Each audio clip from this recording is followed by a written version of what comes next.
Hello and welcome to Sound Advice number 3. Sound Advice is a free service to SWAP members. SWAP is a business club for professional people, business owners and the self-employed, and the purpose of SWAP is to foster the professional and personal development of its members through education, motivation and experience. This is accomplished through weekly meetings, social activity, the professional and personal development program into which all members are enrolled, and through the likes of this CD, Sound Advice. My name is Ian Harvey, and it's my privilege also to announce the latest member benefit and SWAP Strategic Alliance, Dynamic Small Business Magazine. As a financial member of SWAP, you'll be receiving Dynamic Small Business Magazine with every Sound Advice in the future. There could not be a more synergetic alliance since most of our members are involved in small business, and at SWAP we certainly are dynamic.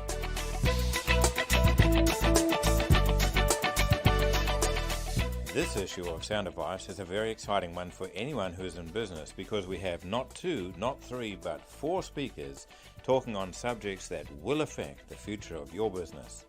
Clare Loewenthal will show you how to get free publicity for your business. Keith Abraham will help you to generate amazing loyalty in your customers.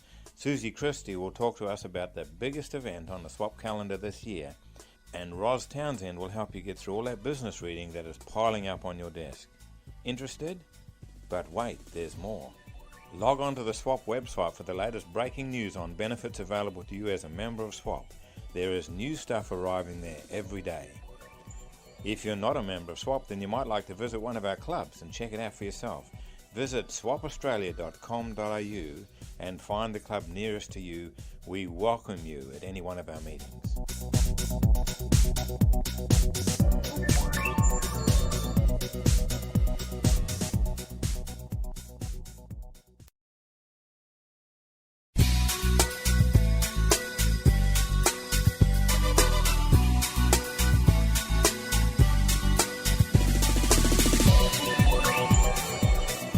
In the competitive world of magazine publishing, Clare Loewenthal is something of a rarity.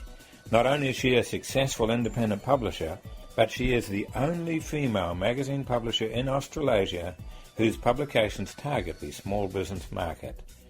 After establishing and running her own successful public relations consultancy, 9 years ago she launched Dynamic Small Business from her home. Despite the fact that Clare has had no formal publishing experience, today DSB has an audited circulation of 25,170 and a projected readership of more than 90,000. In July 2002, Clare merged her business with another publisher to create Loyalty Australasia. Loyalty offers a complete print management facility incorporating editorial services, marketing services, photography, design, pre-press, printing and database management. And SWAP has now developed a strategic alliance with Loyalty Australasia, and that is why you received this Sound Advice with your free copy of Dynamic Small Business. On the subject, how to get free publicity for your business, let's listen to Clare Loewenthal. What I'm going to talk about today is how to get free publicity for your business. Because I'm a publisher for a small business magazine, most of what I'll say is directed at people who have their own businesses, but really the same principles apply even if you're in a larger organisation. People think the media is a very mysterious beast. It's really not. And so what I'm going to do today is just try and demystify it a bit for you and make you realise that if you want to go out there and try and get publicity, it's not all that difficult.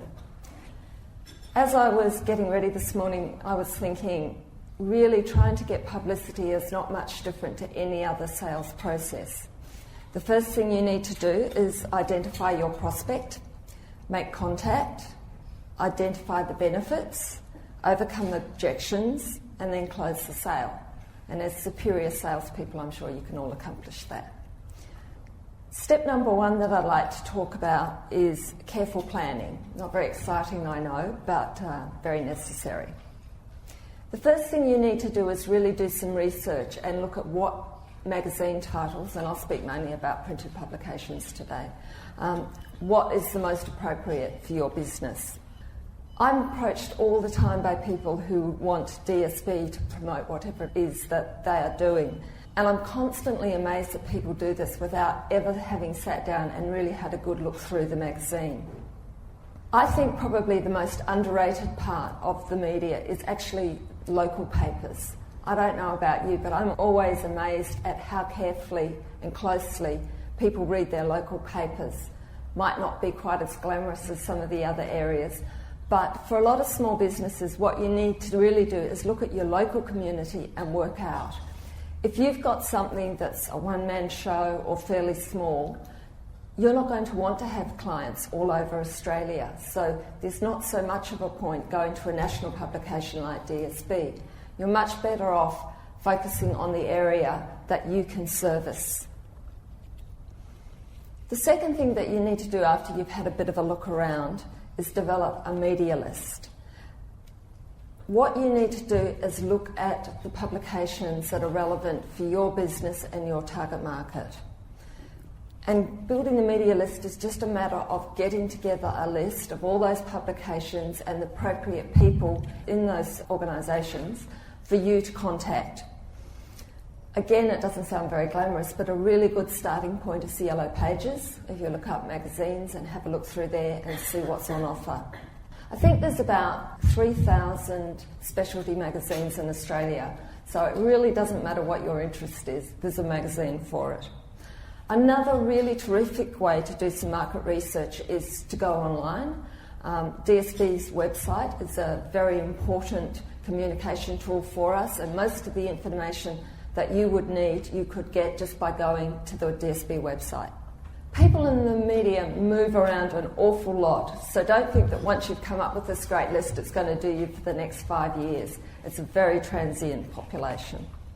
If you're really serious about building up your profile through the media, it's probably worth you spending some money, and they're not cheap, to get a media directory.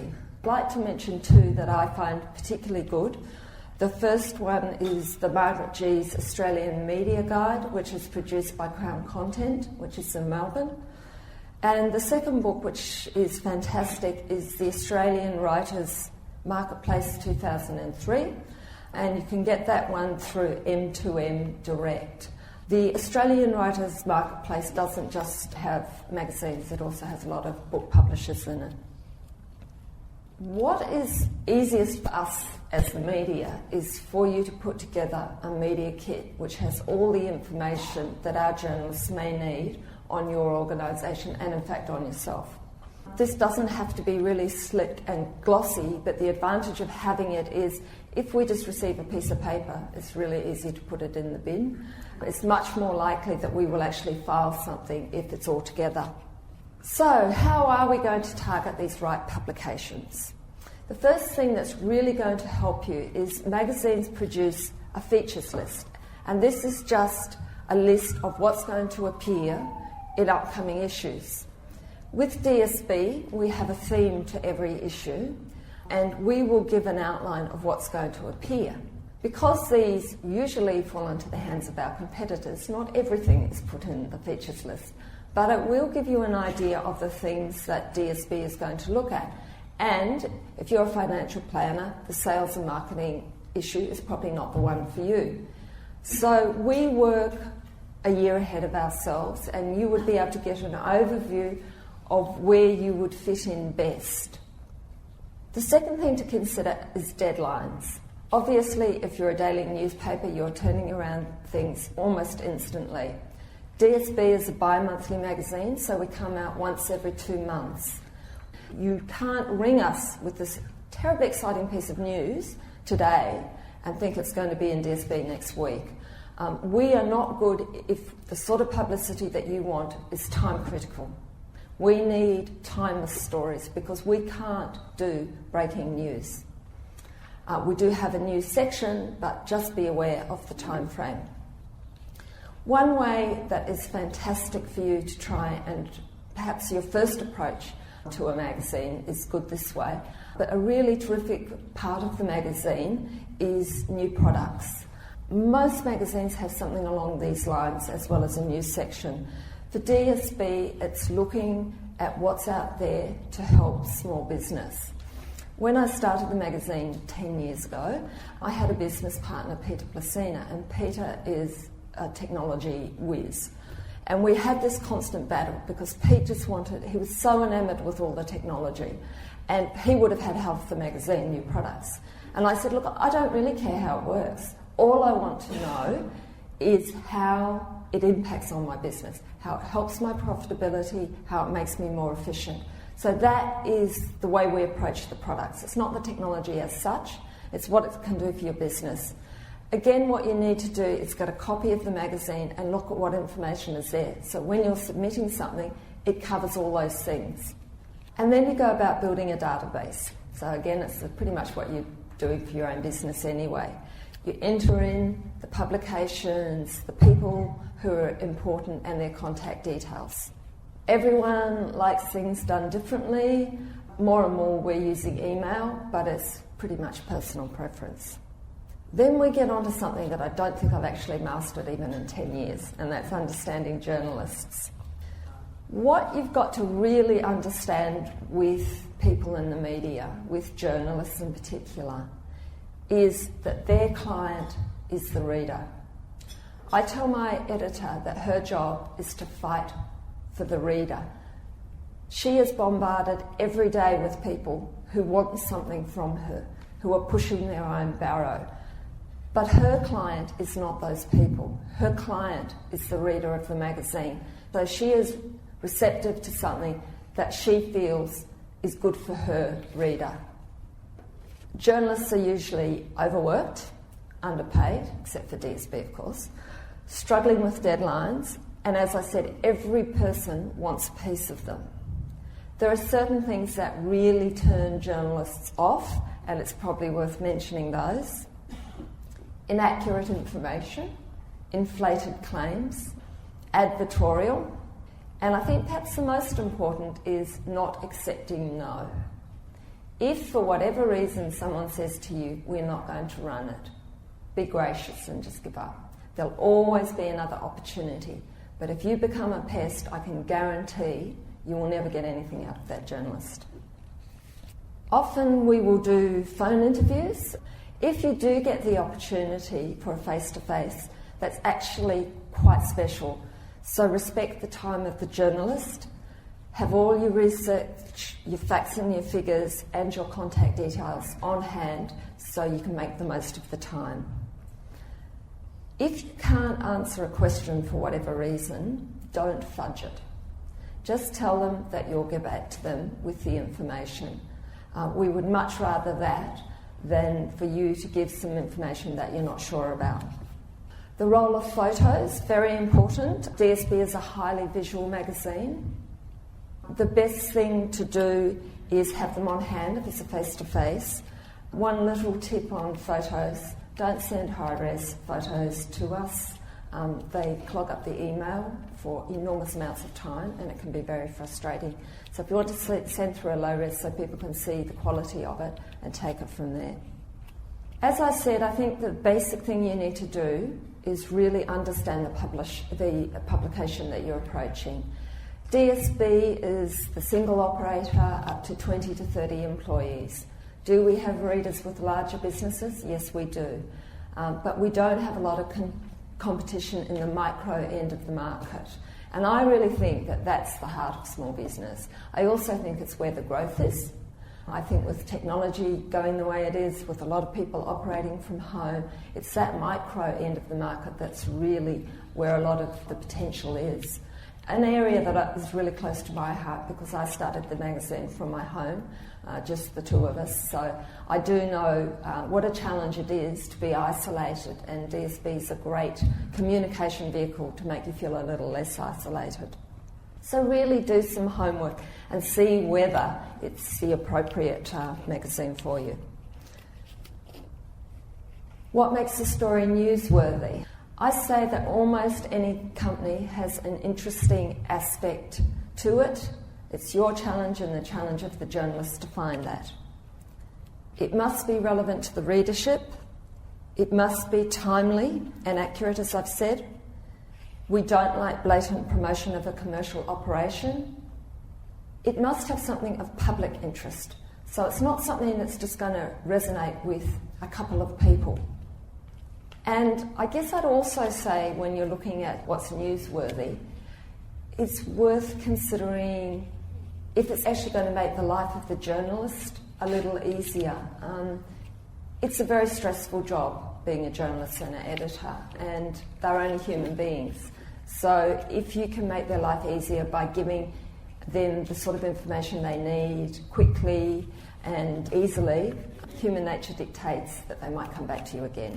I'd like to get on to writing great media releases, because that's the main way that you would approach a magazine. When I first started in PR, I was terribly excited at the opportunity of writing, and my boss sat me down and said, "Okay, have you ever written a media release?" So I said, "No. You have to say what, when, where, why, how. 1 page, unless it's the second coming of Jesus. You can have 2 pages for that." And that's pretty good advice. It's got to be short, concise, and they're the basic areas that need to be covered. The structure of it, the headline and the first paragraph, are very important. We skim from the top down. If something doesn't grab us, it's straight in the bin. Don't try and fit the what, why, where, and how right in the first paragraph, but it does need to be up there. Put the facts in descending order of importance, because we do work from the top, and if we're going to cut something, it will be from the bottom. And keep it as brief as possible. Do not make the same point more than once. Quotes are very important, and that is the opportunity for you as a business owner to be seen as an expert. It should have at least 1 quote, because it makes it come alive, it adds depth, it gives you the opportunity to have a bit of humour, and it can convey a very strong message. The thing about quotes is you need to appear to be independent and an expert. Headlines are what catch the eye of the editor, but be aware that it might be subbed and it won't always appear that way in print. Use third person, no typos or incorrect grammar, no repetitions or exaggeration, avoid cliches and jargon, spell out abbreviations, vary the length and construction of the sentences. Journalists really do pride themselves on being wordsmiths. If you're sending it to a radio and you've got a name like Loewenthal, tell them how to pronounce it. Formatting, double-spaced, one-sided. Give all the contact details and a date at the bottom, and caption your photos. Embargoes, we don't really like them. We don't get many in a bi-monthly publication. But if something is time critical, it's best not to give it to the media until they can run it. Delivering the release is really personal preference. We, as I said, more and more are using emails. My editor would probably get 100 media releases a day by email, and I would probably get 30 that are delivered straight on to her. Some people still like facts, so find out what they like. Successful follow-up calls. As good salespeople, I'm sure you're all very proficient at this. Telephone conversations are a way to build a relationship. If I can give you one piece of advice that you take away from you today, it's this. We are deadline driven. If you rang my editor in the last week, it wouldn't have mattered what you had to say to her, she would not be receptive because she was on deadline. The first thing that you should do is ask them if it's a good time to sit and have a chat. If it's not, say thank you very much, when can I ring you back? The easiest way to get a no out of the media is to barrel in, trying to sell whatever it is that you've seen. Have you seen my media release? I've just told you she probably gets 100 a day. You're not the only one. And if you think about it, it's really just back to good manners. You would expect that sort of courtesy of someone if you were in your really peak time of whatever it is that you do. And being humans, that is a stressful time when we're not so receptive. If you'd done your homework and you had looked at the DSB schedules, you would know that that probably wasn't a great time. But in a week or so, we're planning the next one.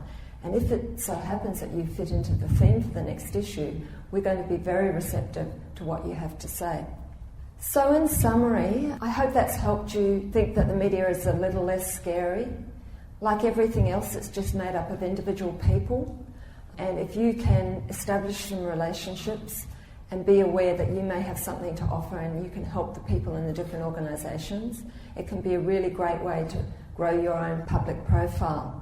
From what I've talked about today, I guess you can see that it's other things like the careful planning that is important as well. I encourage you all to have a go at it. I've given you a basic outline of what to put in a media release. Think about the things that are happening in your local business. I was just contacted a couple of days ago by the Manly Daily because until quite recently we had offices in Balgowlah, and she rang me, she said, "Clare, are you still in Balgowlah?" And I said, "No, I'm not, I'm in North Sydney." And she said, "Oh, damn."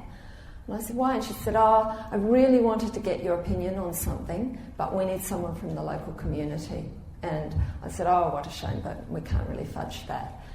I'm just telling you that because I think it's really important that you understand that if you've just scored a big goal in your local business, go to the local paper where you operate out of, and also from your home if you're a resident in a particular area. That's going to be the easiest way for you to get started. Thank you very much for having me. I hope that we've helped you a bit this morning. It's always good to hear from somebody who really knows their stuff, and clearly with their experience, Clare knows about publicity and how you can get free publicity. For more information, why not have a look at the website, dsbmag.com.au.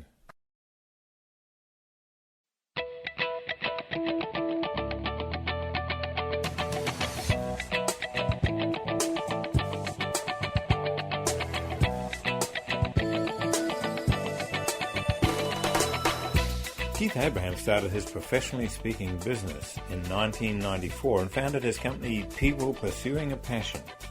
Today, Keith is one of Australia's most in-demand keynote speakers specialising in business growth strategies, customer loyalty gaining ideas, peak personal development and service selling workshops. His philosophy is based on growing a company's profits by maximising their customer base and by optimising the performance of its people. There's no hype. Just common sense, easy to relate to strategies that people from any rung on the corporate ladder can benefit from. Keith Abraham's leading edge and innovative approach has seen him become Australia's foremost expert on customer loyalty and the enhancement of personal performance.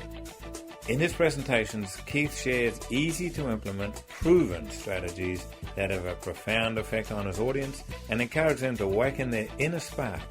But Keith is not all strut and no substance. His presentations are studded with relevant facts, gems of wisdom, and amusing anecdotes that ensure that every member of the audience will take at least one important concept home with them.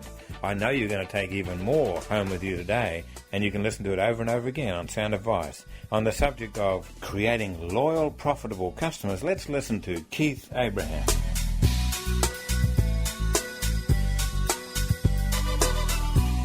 I want to give you some information that you can actually walk away and apply today. I want to give you some hints and tips on what to do in your business to create loyal, profitable customers. But let's position loyalty in the right frame of mind. So where does it fit? Where does loyalty fit? Well, marketing gets your customers to the front door, selling them gets them to your door, and loyalty stops them from going out the back door. Have you worked this one out already? That no longer is good service good enough. Is that a fair comment? You can give great service to your customers, but you don't stay in touch with them, they're not going to come back. It needs to be a frequency of interaction, staying in touch with your customers over a period of time. Often when I do a presentation, people basically have 3 what questions that go through their mind. Keith, what's this all about today? What are they going to do to me this time? And the last question is, okay, Keith, what's in it for me? So I want to talk to you about 6 steps on how to implement a customer loyalty program, the strategies on how to do that. I want to talk to you about the 3 areas that we need to work on if we're going to create a customer service experience that's not just a great experience, but it's memorable. Firstly, I think there's 3 levels in business. I think there's survival, where you just get by but you don't get ahead. I think there's success is where you grow and you make progress. And I think there's significance is where you're recognised by your customers as an industry leader. The question I'd like to ask you is, where do you fit there? And more importantly, where would you like to fit? See, ladies and gentlemen, do we all know somebody either personally or professionally in survival mode? They're just getting by, not getting ahead. Yes? Yeah. So how do we kick up a few levels? Well, think a little bit about what you can do to be significant. See, what's changed in the way your customers make your purchasing decisions? If you look at it this way, let's say 1980. What are some of the things that have changed? What are some of the things that have changed in the year 2000 and beyond? So let me give you a few words here. I think in 1980, if you had a good product, you did pretty well. And a lot of people would call you a product provider. Here's my product, like it, lump it, leave it, I don't care. Because I've got a product that's worthwhile and you'll take it, otherwise you don't get it anywhere. And then what happened is all of a sudden our customers who became a little bit more educated, and I don't mean in a schooling sense, all of a sudden they came, okay, we just don't want a product, we want service. And then in the year 2000 and beyond, people said, we just don't want service, we want you to be a service partner. What do I mean by that? You get alongside your customers, you understand who they are, what they do and how they do it. And you become an asset and a resource to them. I make no apologies today, ladies and gentlemen, for overusing the word adding value.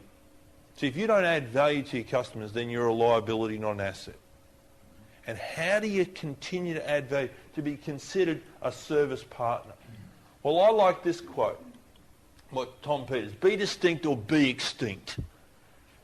If you're not distinct in your customer's mind, your customers aren't coming back to you, and rightly so, because you haven't given them a reason to do that.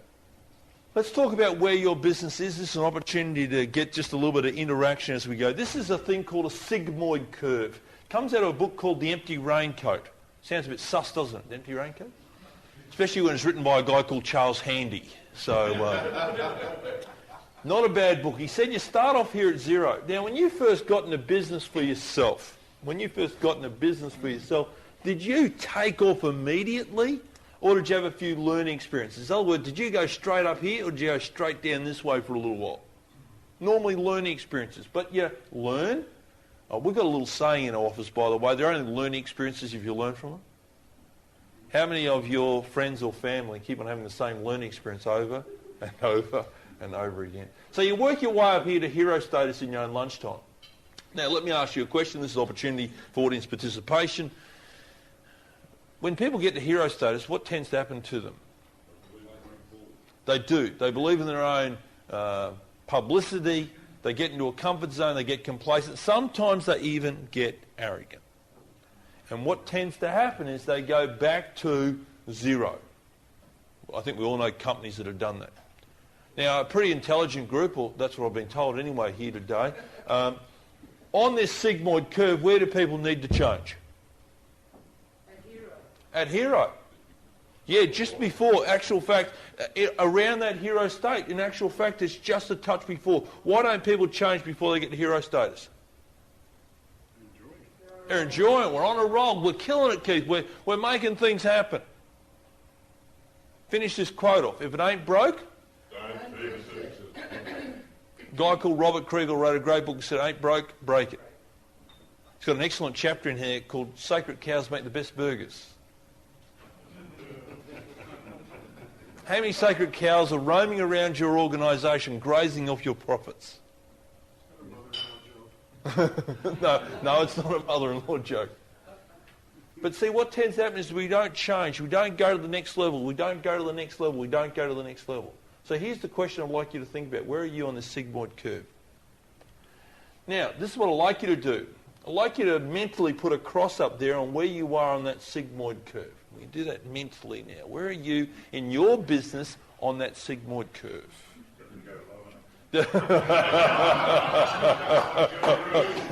I was going to just do it as a non-verbal, but seeing you started us there, Peter.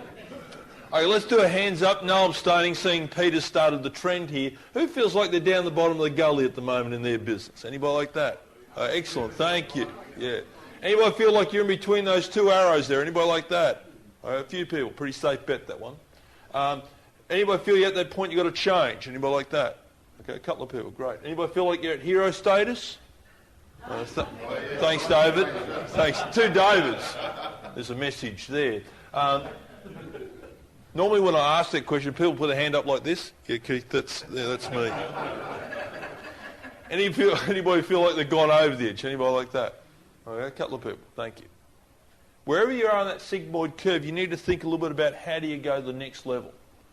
And if you want to go to the next level, you need to think about the 5 I's. The first I is this. If you want to go from the bottom of the gully to the top of the hill, you need to improve. There's no rocket science there. If you want to go to the next level, you need to innovate.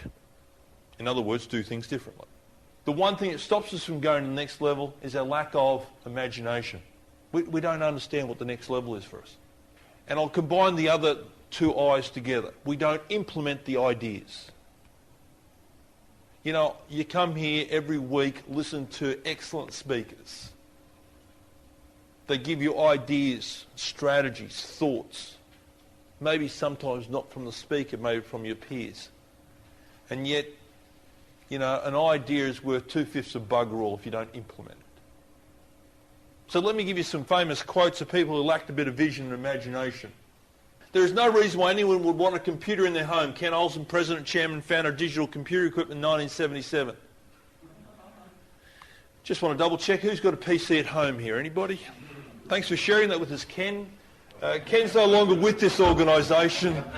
They were taken over by a little company called Compaq. You may have heard of them. I like this one. We don't like the sound of guitar music because on the way out, Decca recorded Rejecting the Beatles in 1962. Anybody here ever listened to a Beatles record before? Just want to double check. We're okay. We're all in the land of living. Everything that can be invented has been invented. Commissioner of Officer Page, United States of America, 1872. It's all been done. It's all been done. I like this one. Computers in the future weigh no more than 1.5 tonnes. Popular Mechanics, 1949. I'd like to see you taking that on as cabin luggage. What am I trying to say today, ladies and gentlemen? I suppose the essence. Geez, Keith, you've been talking for a little while now. You haven't talked too much about customer loyalty. No, because if you want to change how the customers keep and to get them to keep on coming back to you, you need to change the way you do your business. You need to evolve. You need to do things differently. If the customer cannot differentiate between you and your competitor down the road, then they'll always purchase on price because they won't see the value. So you need to change and evolve. In other words, you've got to change before you need to change, and that's the difference between survival and significance. Change before you need to change. Change before you have to change. Change before you've made the change. I don't know about you, I personally don't want to be made to do anything. Maybe I'm stubborn. But change before you need to change. But let me make this point to you as well. Pretty intelligent group, so far anyway. What year was the Olympics in Melbourne? 1956, very good. Who won the 1500 metres men's freestyle, that particular event? Murray Rose, 1956. 1996, a guy called Kieran Perkins won back-to-back gold in Atlanta, Georgia. Year 2000, here in Sydney, a guy called Grant Hackett won the 1500 metres men's freestyle. If we could have raced Grant Hackett, got him to race against Murray Rose, they were both Olympians, got him to race both in their prime. They were both Olympians, both world champions, both set world records, both won gold medals. Grant Hackett would have beaten Murray Rose by just under 7 laps. What's the essence of my story? It's this, is that people get uptight and out of sight about change. But what I want to say to you is you make changes this week will affect next week. And changes next week will affect the week after. And changes the week after that will affect the week after that. But ladies and gentlemen, we don't change and we get stuck in the rut. We need to change and evolve. We need to move ourselves forward. 4 parts to making this customer service process work, this loyalty system work. You've got to have a classification system. Who are your A clients? Who are your B clients? Who are your C clients? And have you got them listed? Have you classified those customers? So what's the differentiation there? Is that you need to have a classification system. What is an A client? And then go through your database and classify them. A, B, C's and D's. You've got to have a service selling culture. And this is a word that was given to me by one of my clients, Rhonda White from the Terry White Group. And she said, Keith, the more we serve, the more we'll sell. So, service selling culture. And then you've got to have some sort of strategies that gains their loyalty. What can I do to stay in touch with them? Firstly, how often should I stay in touch with people? Is it monthly? Quarterly? I did a conference up in North Queensland, And I was talking about loyalty, and I said, how often do you stay in touch with your customers? You know, and I said, who stays in touch with your customers once a year? A couple of people put it, we send a Christmas card. Oh, well, we're going to stop you doing that. and a little guy down the back still had his hand up, and I got down to monthly and said, you stay in touch with your customers every month? I said, yeah. I said, what do you do? I send an invoice I send an account every month. The wrong type of contact. So what are some of the steps to have in place to make this loyalty system work? Well, you've got to have an operational computer database. There are some great databases out there. There's ACT, there's Goldmine, there's Sales Logic if you've got thousands and thousands of people. There's something in Microsoft called Access as well. So but you've got to have an operational computer database. You've got to classify your database. And I've got to tell you, that takes a little bit of time to go through that and to shuffle people around. You've got to work out the defined service levels. So we're all familiar with the 80-20 rule. So we've got to work out who are my top 20%, but more importantly, how often should I stay in touch with them? Well, my rule of thumb, and not knowing your business, but every business is different, is that A's every month, B's every second month, C's every 90 days, and D's once a year. Business growth plans.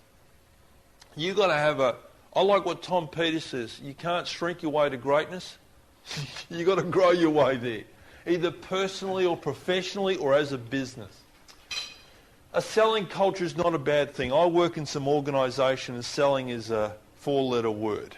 And, at the end of the day, if you're not selling, then what are you really doing? And the last one there, and not that I have too many arguments with this, is that you've got to have a desire to work smarter, not harder. Oh, Keith, put me down for that. I'm ready now. Yeah, but you know what? You'll work harder before you'll work smarter. Because some of the stuff we're talking about requires extra effort and energy to get it going. If you're starting from base camp, it takes extra effort. But as that little quote goes, keep on taking the easy road, life will eventually get harder. But if you take the hard road, life will eventually get easier. So it's about taking the hard road.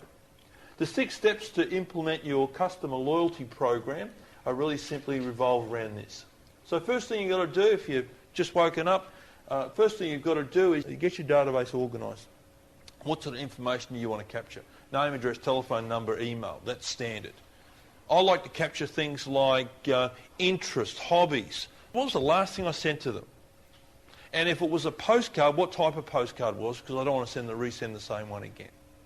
I like to capture on their interests. And I'll talk to you a little bit about how we gain all that information. Pretty simple. You want to start to generate some loyalty ideas, and I'll go through those in a moment. So what are those ideas that are probably really appropriate to get customers to come back? You've got to design a loyalty program. In other words, how often should I stay in touch with those customers? You want to prepare your people. And if you're working with a team of people, the essence here is this, is that if I'm working with some people and I start sending out faxes to my clients saying, come along to this seminar, or here is a complimentary offer, or ring this number and you'll get a free audio tape, blah, blah, blah, blah, blah. And I don't tell the people I'm working with, and I'll put my hand up, I have been guilty of this. I sent out a fantastic fax on Saturday. People started ringing on Monday. I was at a conference on Monday. Jill was answering the phone. No, I don't think Keith has got a seminar on that weekend. No. Load the gun. Aim it at your foot. Pull the trigger. You only do it once. So prepare your people.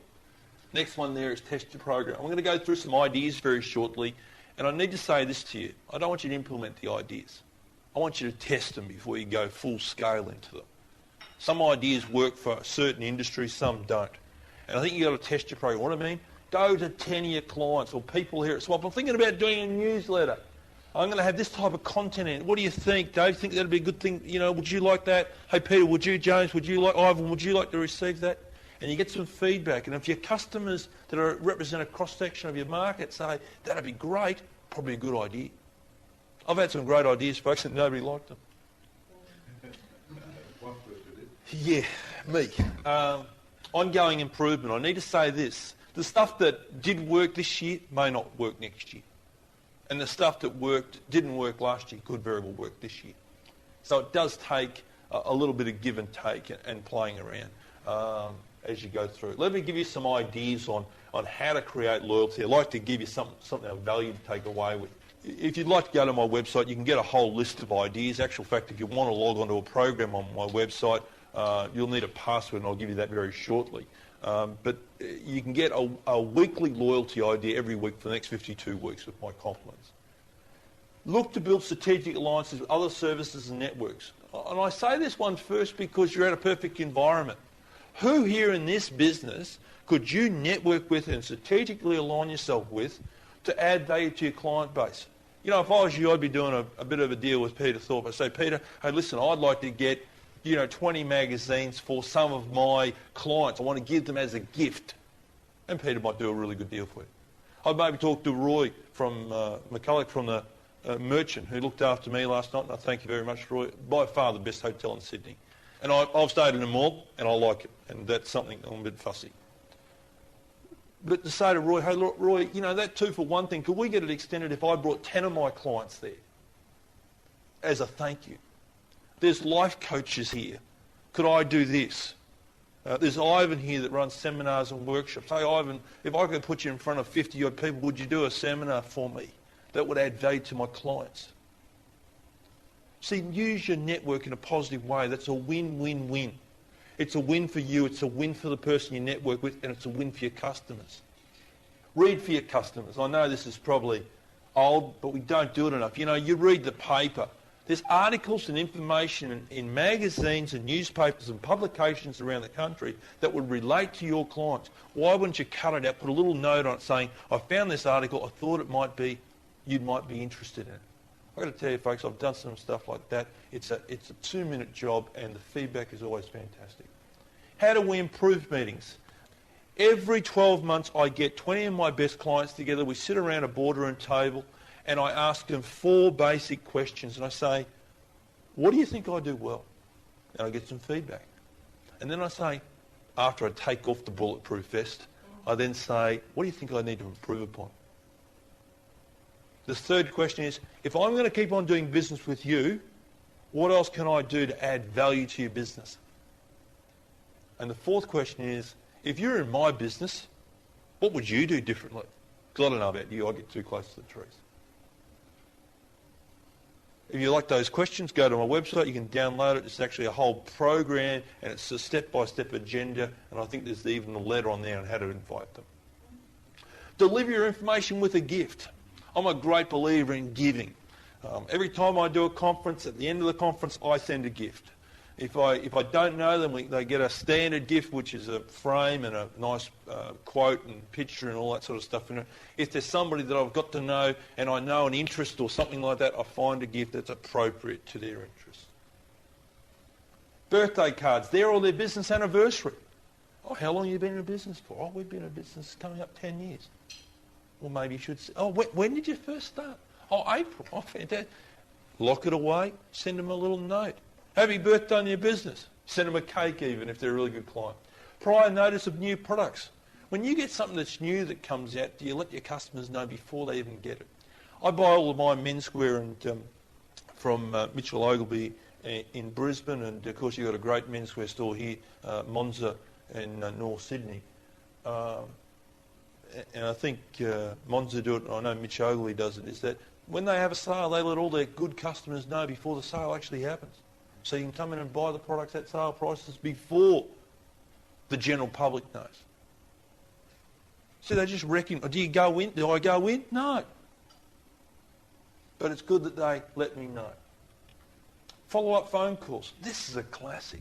Do you ring your customers up from time to time and say, how's things going? Do you follow up the purchases you make? I bought a data projector about 4 years ago now.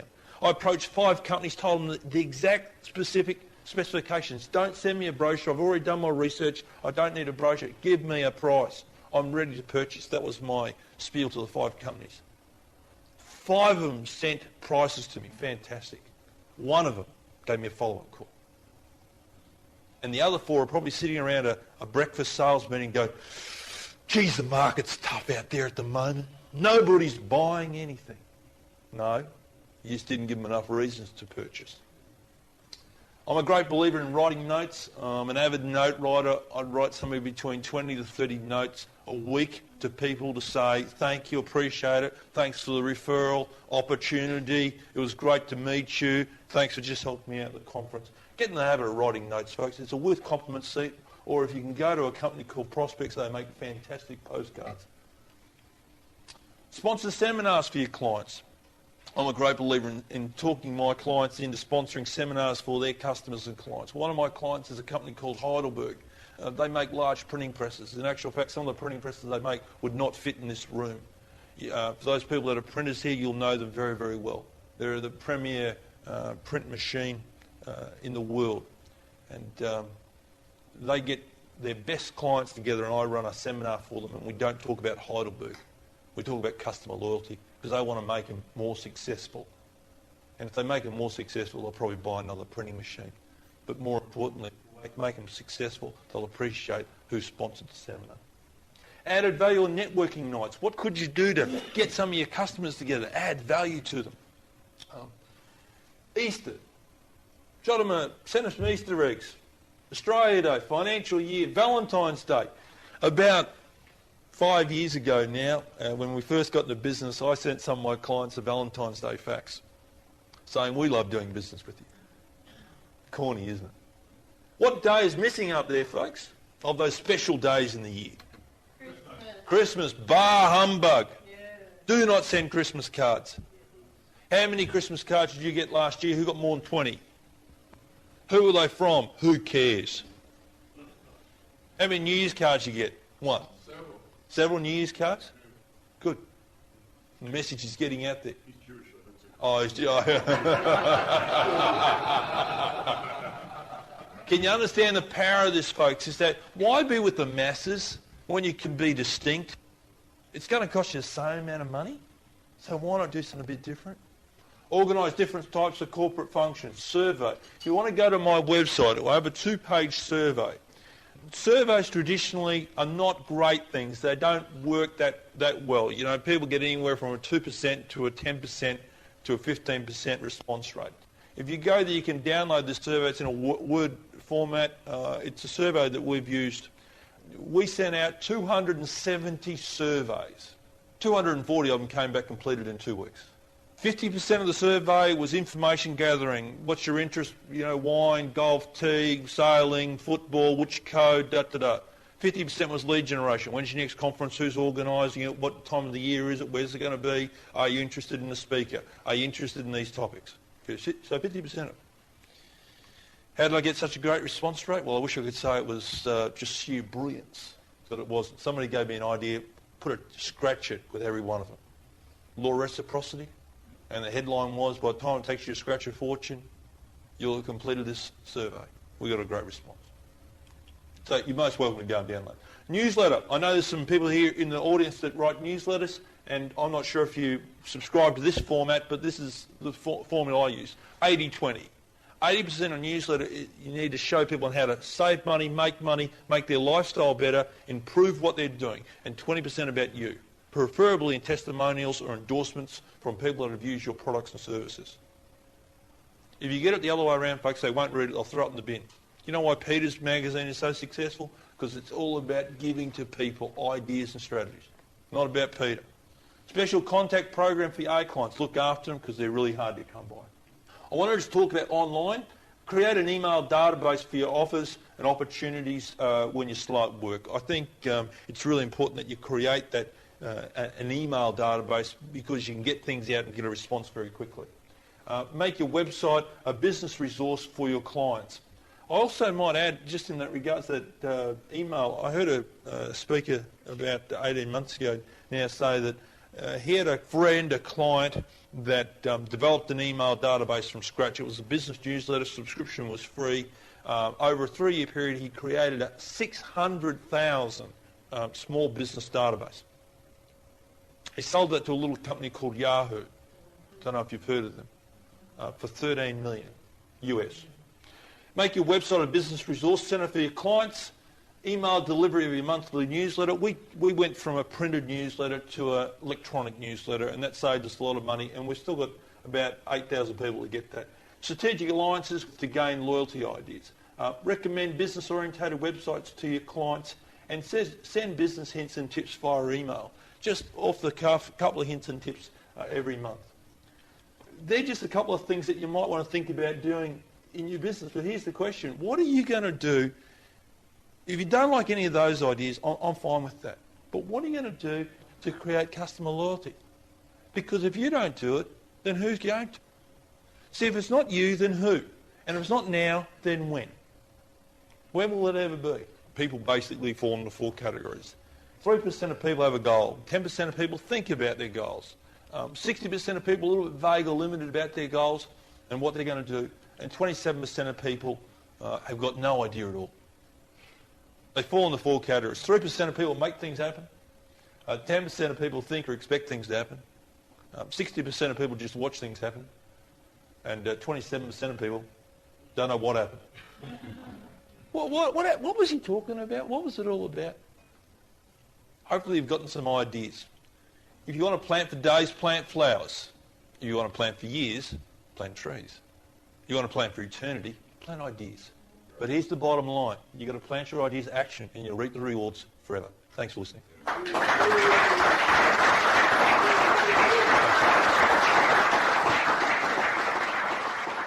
It's fairly easy to see why people say that Keith is an expert in this field. So many ideas that you can put into place right now, just from this one 30-minute presentation. And there's so much more where that came from. Have a look at his website, keithabraham.com.au, and you'll find so many more things that you can put into place to make your business way more successful.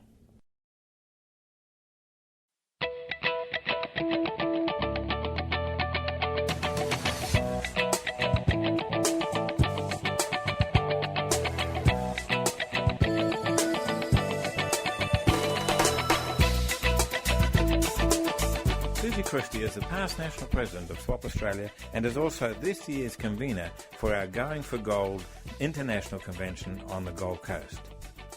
Why would you want to be at the SWAP International Convention? Well, I guess we all have our reasons, but Susie, who's seen so many of them, will tell you why you ought to be there this year.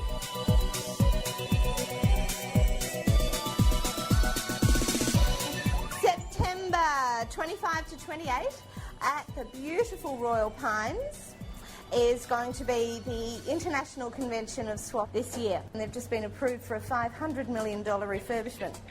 It's going to happen just after we're there. So what that means is we can have a really good time. So we are going to have 250 swappers from Australia, New Zealand and the USA converge on Royal Pines, and we need you there as well. It's going to be a great time. If inspiration is important to you, if motivation is important to you, if business education is important to you, if networking is important to you, if social interaction and bucket loads of fun is important to you, that's where you've got to be. Speaking to Anne Reid the other day, President at Illawarra, and she was saying that what she does now with her membership drive is that she has a box, a gift wrap box, and she says SWAP is a gift. When you come to the meetings, you unwrap the bow. But when you get involved and you make a commitment to the organisation, you get to take off the lid. Isn't that a great analogy? That's a bit like convention. You just can't describe it. I don't know how many I've been to. It's something like 15 or 16. And each of them, I come away with something different. Some are more business focused than others. Some are more social. When I was younger, they were very social. Don't quite have that staying power anymore. Maybe I need the business education more now as well. The program's looking great.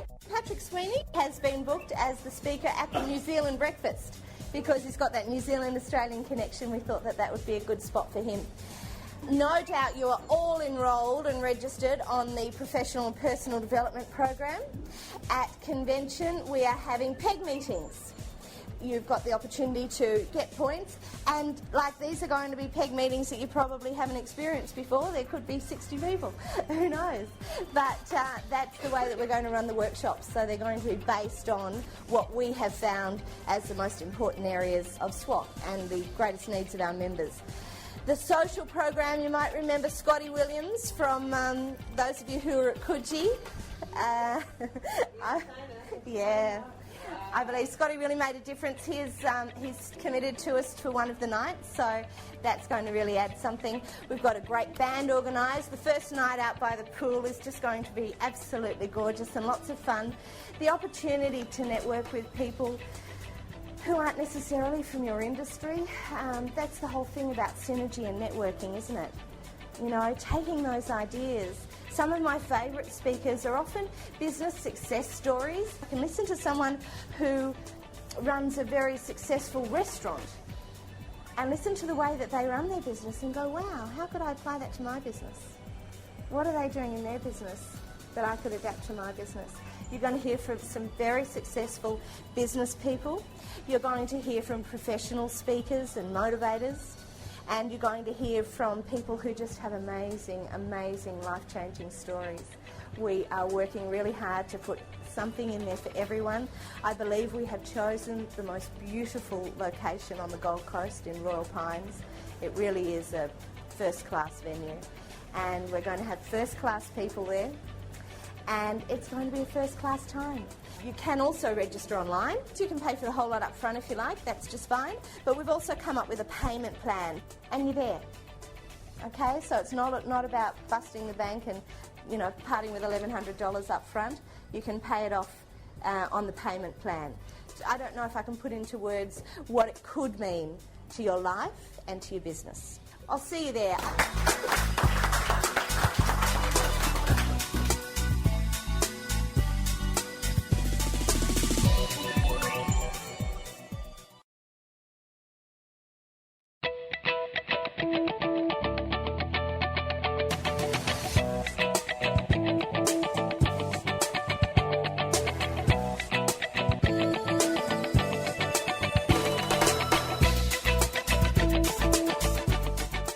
Townsend is a recognised Australasian educator. She has a vast experience of education from kindergarten to university and all stages in between. She regularly consults for business and universities in the area of accelerated learning and speed reading. Do you ever wish that you could read faster? Do you ever wish that that pile of reading that's on your desk could be removed quicker than ever before? Well, Ros is going to tell you exactly how to do it. Right now, you probably think my reading ability is just about where I'm at.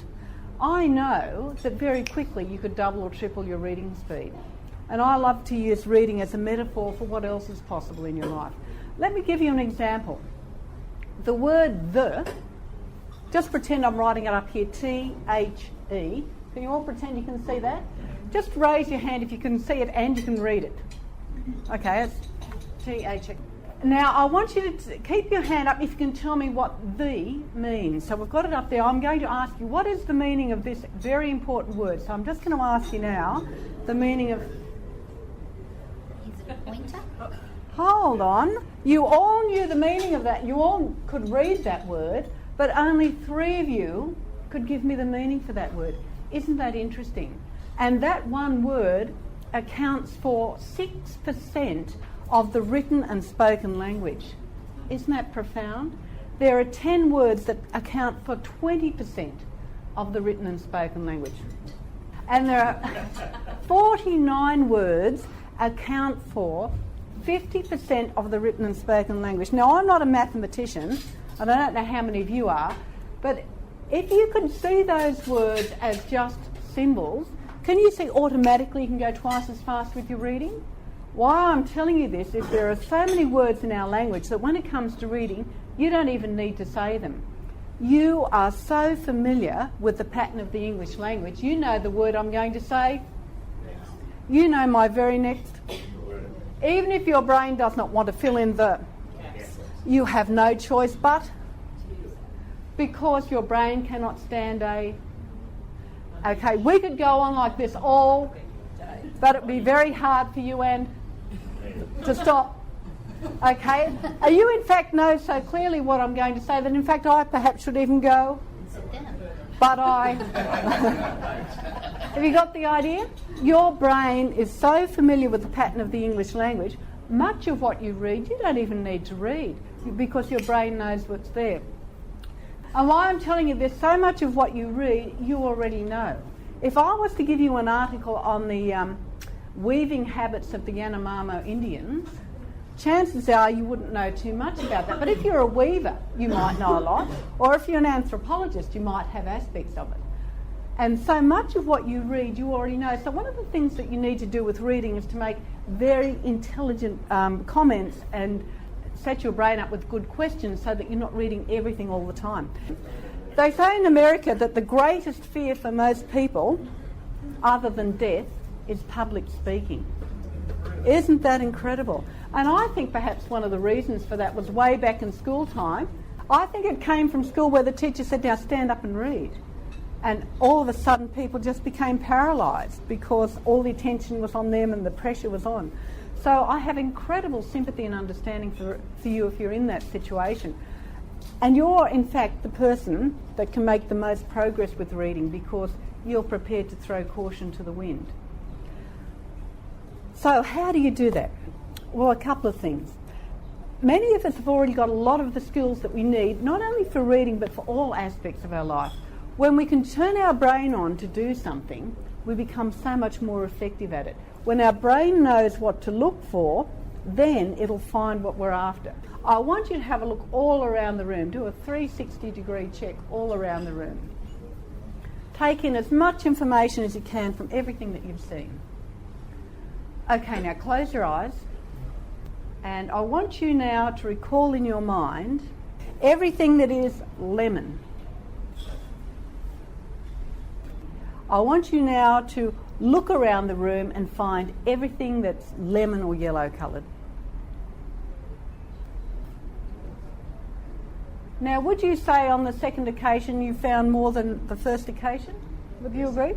And what was the difference? You knew what to look for. When you tell your brain what to look for, what will your brain do? It'll scan, it'll find it.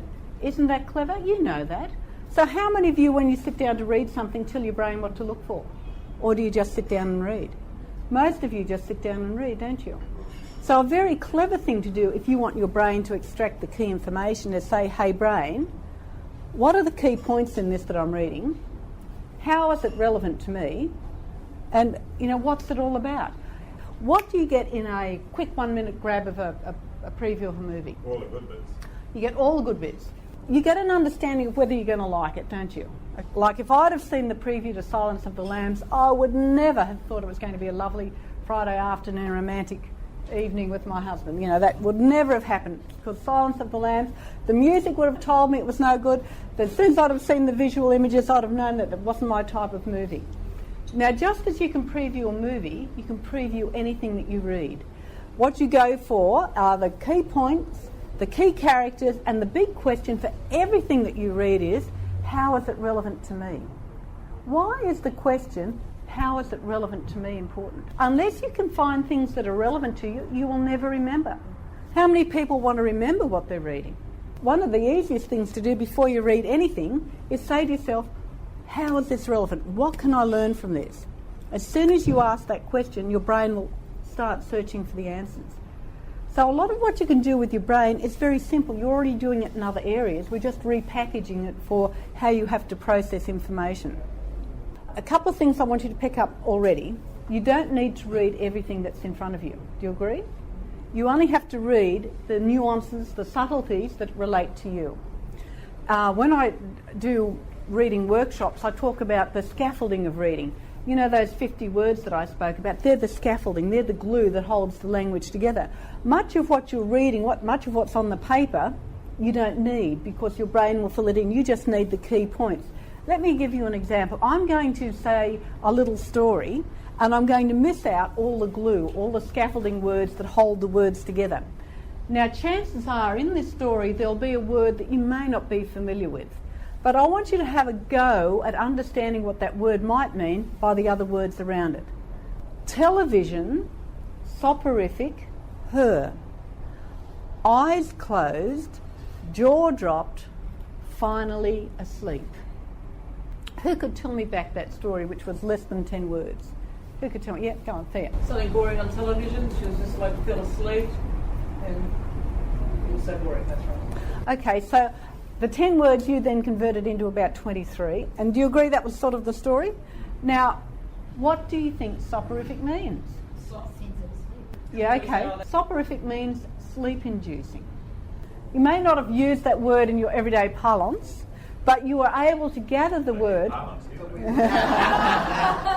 Okay, you lot, so you don't jabber on about that, but okay.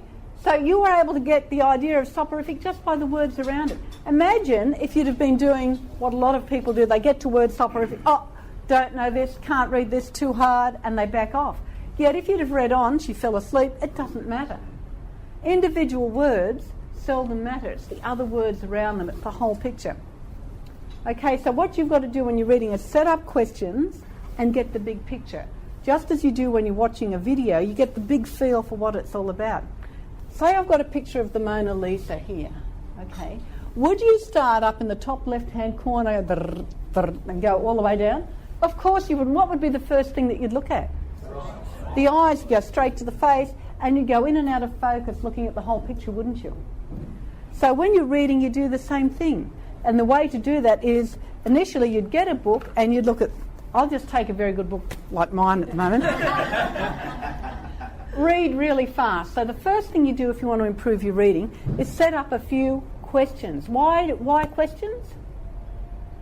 So you're focusing on what the answer is. Yeah, because then you tell your brain that you want answers to this. Read really fast. So what are some questions you'd ask if you picked up this book?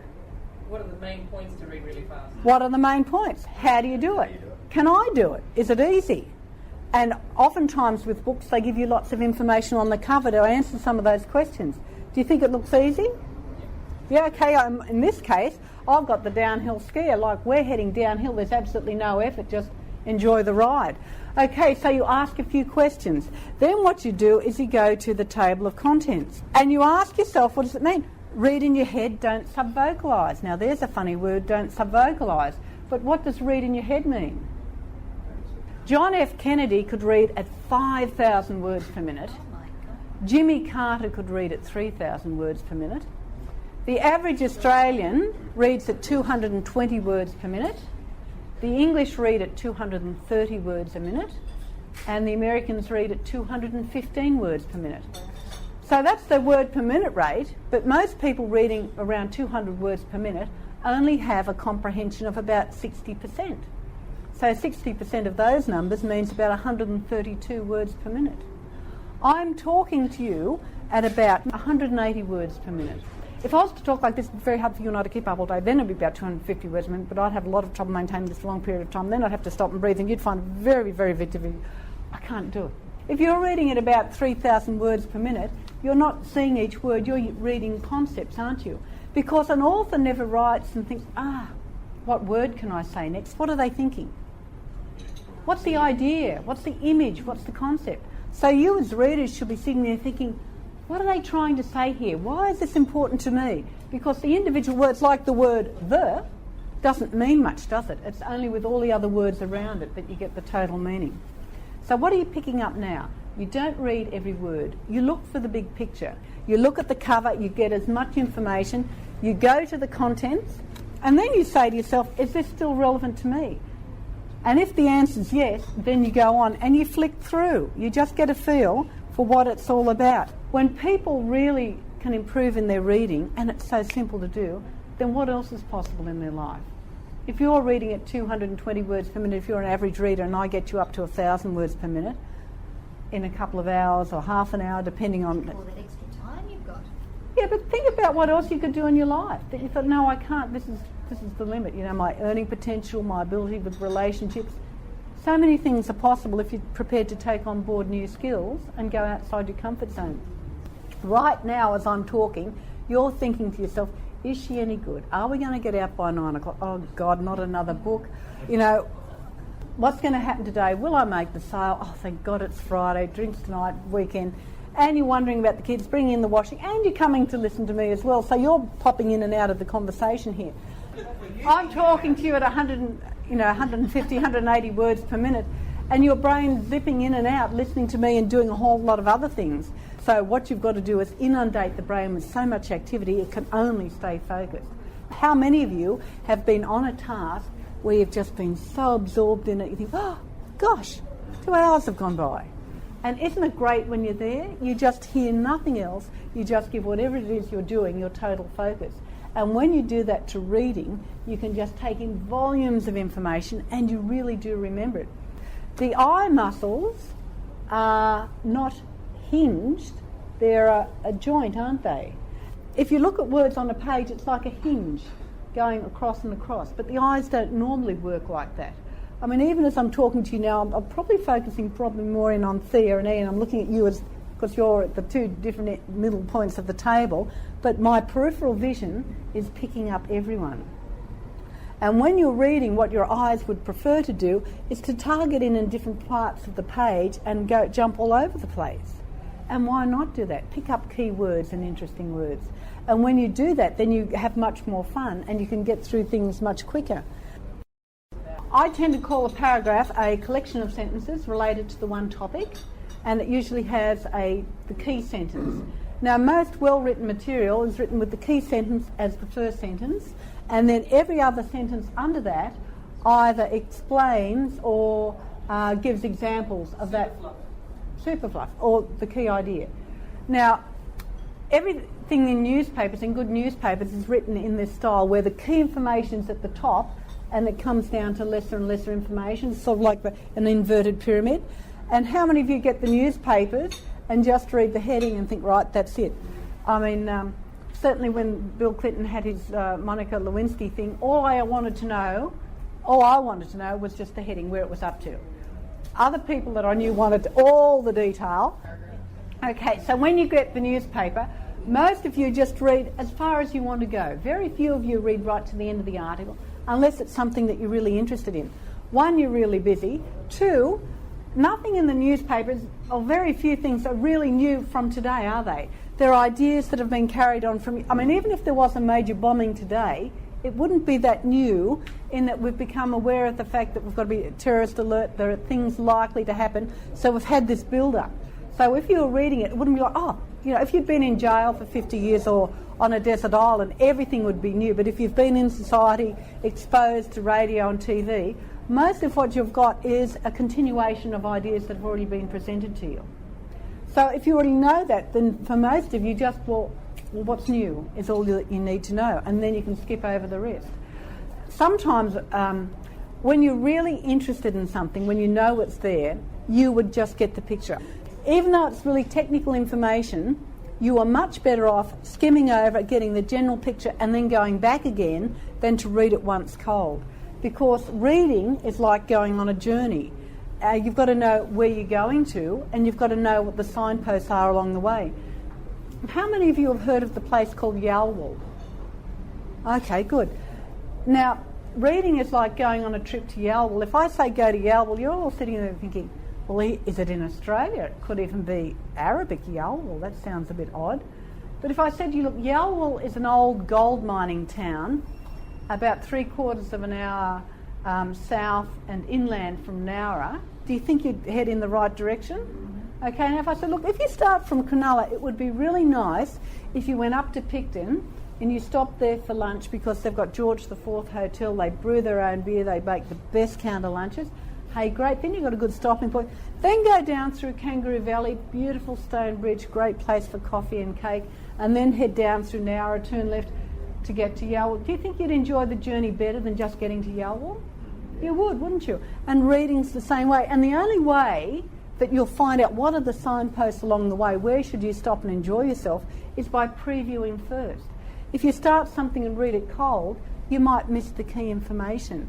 The other thing is, if your brain knows where it's going, like I've told you it's down south of Nowra, then if you start heading to Canberra or Bathurst, what do you know? Uh-oh, wrong direction.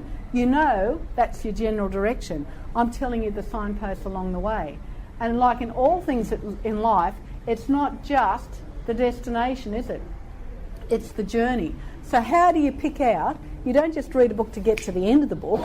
You read the book to pick out the good ideas. I mean, even if you're reading a novel just for fun, what's happening here? What's happening in relationships? What can I learn from this?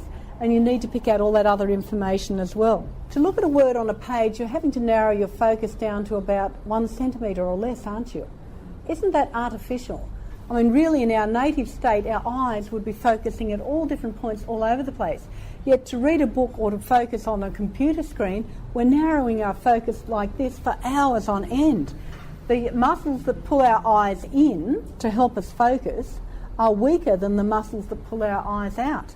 The older we get, the more the muscles that pull the eyes out dominate, which is why we end up in glasses.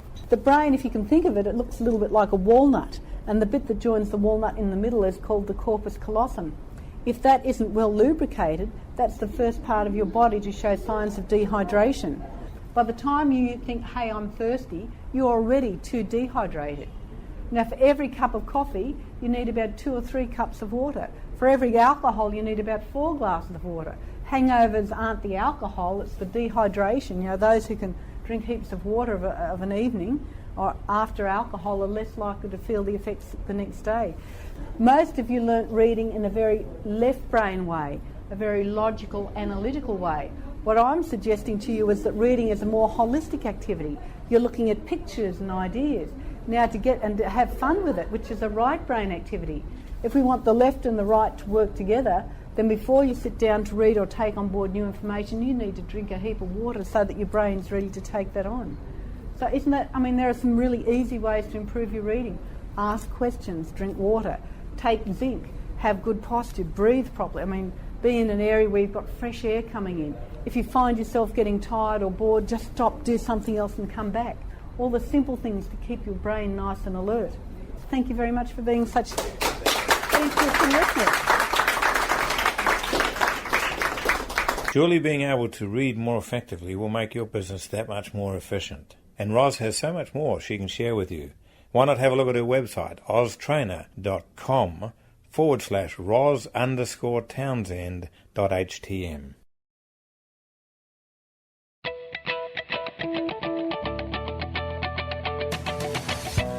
Well, that's it, folks, for Sound Advice number 3. I certainly hope you enjoyed it as much as I enjoyed putting it together for you.